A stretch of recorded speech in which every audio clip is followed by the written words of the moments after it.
Welcome back, y'all, to another video, and today is the Sport Fanatic, and we talking about boxing. We talking about that money and how you gonna have some fun with it, right? So let's get it cracking, man. I think today is gonna be one of my favorite boxing episodes in a long time. Let's redo that intro. I don't like it. I'm gonna try the intro. Here we go. Yo, y'all know we back, man, giving y'all the real deal. You better tell somebody, you better get me right, because yesterday's price is not today's price, and the price is really high. The price better be right. You did? Because we get into them checks. We get into them checks straight off pay-per-views only. I'm talking bust down, 12 round, 36 minutes, 15 milli, a milli. Motherfucker, I'm ill, not sick, and I'm okay, but my Watt sick, but my Glock sick, and my not it. I'm ill. That's the type of vibe we on today, man. We on the boxing. We on that boxing, and I think the best two think pieces we can talk about today in terms of watching boxing and talking boxing, let me make sure everything right, is the 140-pound is the best division in the sport of boxing. And I ain't gonna lie, I want to talk about these sanctioning fees, man. These sanctioning fees, these sanctioning bodies, what they do, how they do it, it's a little weird. So I just want to talk about it, and hopefully somebody in the comment section they can pick their brain about it and tell me what I need to know. But 140, we ready to go to 40, bro. We ready to go to 40, bro. Inside the weight classes, when we move it, just like niggas is moving now, brother. If it's too hot at 30, we already ready to go to 40, bro. We already ready to go to 40, bro. We already ready to go to 40, bro. Pitbull versus Lamont Roach kicked off of what might be the greatest year for the 140-pound division. It has been in a long time.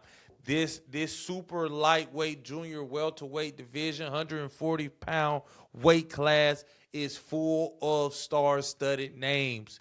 Let's start off with Teofimo Lopez, Keyshawn Davis, Frank Martin, Richardson Hitchens, Jermaine Ortiz, Gary Antoine Russell, Jose Valenzuela, Pitbull Cruz, Lamont Roach, Shakur Stevenson. Anybody I'm missing? Sabril Matias, Alberto Puello. It is some names in this pool. And not to mention, I'm pretty sure Abdullah Mason or Shaki Foster could go up there as well. So it is a lot. You still got Regis Prograis. You still got Kenneth Sims Jr. You still got a lot of decent names on the table. But those main names that I listed, majority of those are belt champions. This kind of reminds me, and you know, real boxing fans, let's go back for a little minute. This kind of reminds me of that 135-pound Four Kings era when you had Devin, Tank, Loma, Ryan, Shakur, those 4 to 5. You can pick them and mix them in any type of way. I don't think there's necessarily a Four Kings in this 140-pound division because nobody has really asserted themselves as the best yet. Nobody has fought the other just yet. I mean, we will get a solidified king in Teofimo Shakur. But as far as Gary Antoine, Lamont, Richardson Hitchens, Jose, Keyshawn, all of them, we don't know. So the other three kings will be, brought up at some point, but I don't know. And then the thing is that 35, a lot of them did not fight each other at 35. The only ones that fought was Devin and Loma. They were the only ones to fight at 35. Nobody else fought. It wasn't Shakur and Loma. It wasn't Devin and Loma. It wasn't Devin and Shakur. It wasn't Tank Loma, Tank Shakur, Devin Haney, and Ryan and Tank. But they fought at 136, but damn near the same thing. So I hope this 140-pound division gives us it should give us 5 solid fights within the year. We can get 5 top-tier 140-pound division championship caliber fights too. That's the thing. They can all be worth a championship belt, which is another thing we're going to go into. But I think it'd be amazing for this to go down as one of the best divisions in modern day boxing right now. I think 2026 will be the year for the 140-pound division. Let's break it down like this, right? I want to talk about just the champions, and then I want to go into the belts, and then the potential fights, right? So who has the belts? Teofimo starts off with the WBO in the Ring magazine. Gary Antoine is WBA. IBF belongs to Richardson Hitchens. And then the WBC is right now is under maintenance because Sabrina Matias popped dirty. So those are your 4 champions at 140 pounds. You know Teofimo and Shakur will be fighting January 31st in MSG. So those belts will be on the line. If you don't know anything about Ring Magazine, it is when the number 1 and the number 2 fight at their weight class. And everyone knows Shakur is a WBC champ at 35. So elevating the move up is not a problem because he's probably top 5 in all sanctioning bodies. And with his resume, he probably is the 1 or the 2 at the 140-pound division. So I think the belts could change a lot of hands this year. I think it could change a lot of hands this year, especially if we get those championship fights. But I want to start off just the fights that I see as good. I got 5, 6 here on the list. We're going to break them down, try to quickly break them down. I don't want to sit here and just draw out a fight. But let's start off with Teofimo in Africa, Richardson Hitchens. Teofimo, explosive. Actually, I'm going to list them all for you. I'm going to list them. Teofimo, Richardson Hitchens, Shakur, Richardson Hitchens, Frank and Keyshawn, Frank and Gary, Frank and Richardson Hitchens, and Gary Antoine and Lamont Roach. Now let's get into it, right? I will also mind Albert Pujols and Sabrina Matias. But Teofimo versus Africa, I think that's a tale of 2 styles. I think it'll be very similar to however Teofimo and Shakur go down. You have a boxer who is a natural counterpuncher. You have explosive front foot, back foot Teofimo Lopez, who likes to use his power using different angles and exploding low from the ground. And just a bravado of a superstar. Teofimo Lopez, I think he'll have his hands full with Shakur Stevenson, honestly, in an upcoming fight. And we're going to break that down a little bit later tomorrow. But I think versus Africa, I think he can get away with more versus Africa than he can with Shakur Stevenson. So that's why I think that fight will be a little bit better. Shakur versus Africa, it'll be just as equal. It's about who will use their offense just a tad bit more and push their front foot on the gas just a tad bit more. But I got Teofimo versus Africa, and I'm going to save my prediction for Shakur and Teofimo till the week of. Now let's move on to Frank and Keyshawn. If you know, they've been beefing for a long time. They've been beefing since them top-ranked days, man. So I don't know what's going on, but I know that fight going to be pure fireworks, and I expect Keyshawn to knock the bread off of Frank Martin ass. I ain't going to lie. I expect him to get downright dirty with little Frank. It's not that Frank is not good. I just think Keyshawn has all the tools. You know, I think Frank Martin moves too much. I think he kills a lot of his offense. He don't really he tap. I don't think he's really much of a, he still has an amateur style almost. That's what I see from Frank Martin. He has a very amateur style. He's not comfortable in his professional development yet, and that's what I see. And Keyshawn he's ready. He's ready to fight at any given moment. He's ready to, if you want to go tactical, he can go tactical. You want to get into a war, you want to get into a war. You want to go into a power slug with Aaron Judge and Mike Trout in his prime, we can do that as well. Keyshawn Davis is ready for any given second. And I said this in the previous video, but I'm going to say it again. Thank God he decided to go to 40, bro. We already ready to go to 40, bro. Thank God he decided to go to 40 because I was terrified him and Tank Davis had to face each other, and that boy Keyshawn is a menace. He's a menace. Now, Frank and Gary Antoine, I think that'll be a good fight. They kind of fight similar. They both like to get up out of trouble. They both have a similar style, but Gary Antoine, that amateur background is more polished as a professional now with the whole Russell family tree and what they do over there. Rip to Pops, Gary Russell. He was doing the thing. That fight will be very tough. Both of them switch a lot of angles. I do like the better offense of Gary Antoine. But I think if Frank Martin gets one more good fight underneath his belt at 40, like a Jermaine Ortiz, like a Regis Prograis, I think that'll be very solid for his upbringing. I think it'll be very solid for his upbringing. Then Frank versus Africa, it could go a lot of ways. It can go a lot of ways. I don't know. But I would just love to see that fight because I think it'll be two black-ass boys just jacking us. That's what I think it'll be. And then last but not least, Gary Antoine and Lamont Roach. I think that is one of the best fights to make at 140, especially for a belt, because both of them are from the DMV area. You can have the fight in New York. You can have it in you can have it at the Baltimore Ravens Stadium. You can have it at the Bank Stadium. You can have it in Jersey. You can have it in D.C. You can have it in a lot of places, man. You can have it in a lot of places. It'll be home turf for both of those guys. They both from this northeast coast. So this is what they do. I think they fight almost similar.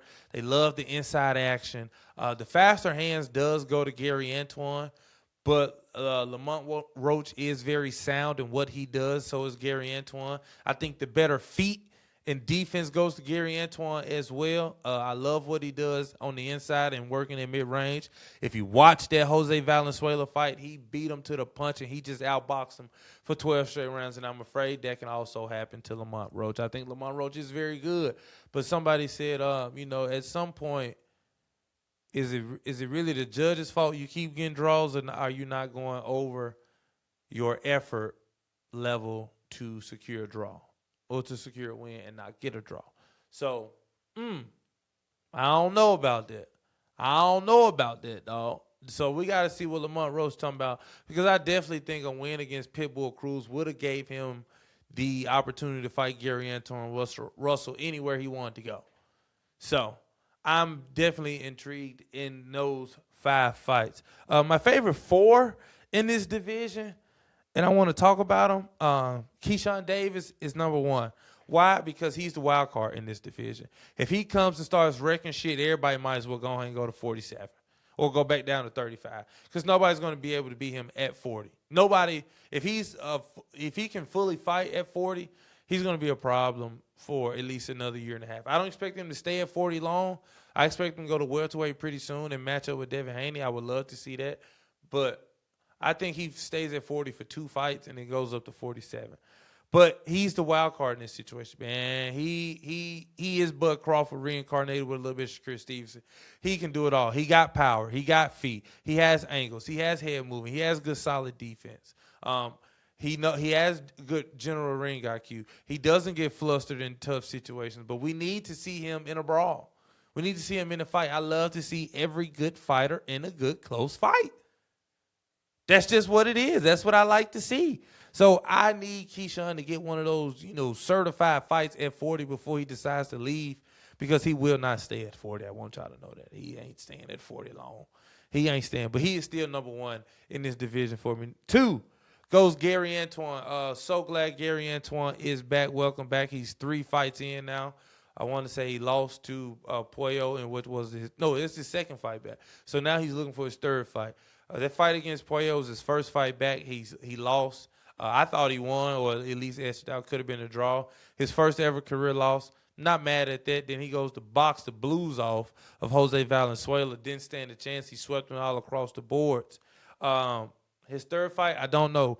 But Gary Antoine, he's just a fan favorite. He got speed. He got dog. He has IQ. He's not afraid to trade, which is an important factor that I was not realizing when I first watched him against Puello. He's not afraid of lanky fighters. Usually shorter fighters are afraid of lanky fighters, but he's not in fighting, in Puello. So Gary Antoine is my number 2.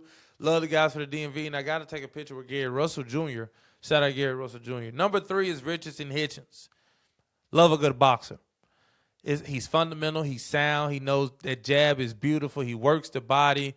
He understands that the body goes down, the head will follow. He's got it figured out to a T. It was a great win over George Kambosos. I mean, not really much about Kambosos that I was expecting. I was expecting him to get it done easy, and he did.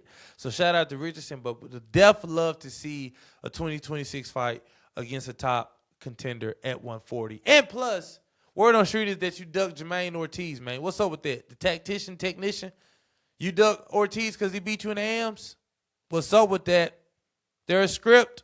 Probably so. Richard Hitson, you got to lock in, brother. You got to lock in. Last but not least is Teofimo Lopez. He's the most explosive fighter in the 140-pound division. If you need him to drop down like speed and then throw an uppercut, he can do it. You need him to do a ballerina pose and spin around and throw a right hook, he can do it. He's so creative with his punch selection. I love the way he does it. I believe he has power. I would love to see him step on the gas a little bit more. His last few fights, Sandomar Barbosa, really did not step on the gas as much as I wanted him to, but he still got the win. But I need to see him press. I need to see him go after somebody, hurt them, and force the ref to stop in. I haven't seen that a lot from Teofimo in the last 2-3 fights. So that's what I got, my favorite 4 fighters. And now let's move on to the final segment of this show, and it is the sanctioning bodies. We're exposing them today because I don't understand them. I don't understand the rules, and I'm starting to feel like belts are becoming not as important as they once were, okay? So let me read this off. The rules of having a belt are weird. You have to follow rules, the weight, fight mandatories, paying fees, and the problem is Turkey Al-Sheikh has changed the games as to where belts or status are not needed for fighters to make life-changing money. Before we go any deeper, I want to start right there. I feel like belts, the 4-belt era is amazing. TKO Boxing wants to put it all under one roof like the UFC. I'm not a fan of that. I am a fan of 4 belts that make championship-level fights. That means there's more than one good fight at the top, and I like that. I like the parity that it brings, and it's you can't rely on it. You can't rely on it. It's like it's not only one shot. It's like 10 shots, 12 shots, 15, 8 times. It's so many shots for it to become a champion. It's crazy. Then the road to undisputed is so well worth it because having all 5 belts is a beautiful feeling. I can just imagine, but it's starting to go away. You know, you're starting to see a lot of marquee fights without titles associated to it. Hence, Boots and Virgil. Look how that may pan out. If you look at Tank and Ryan.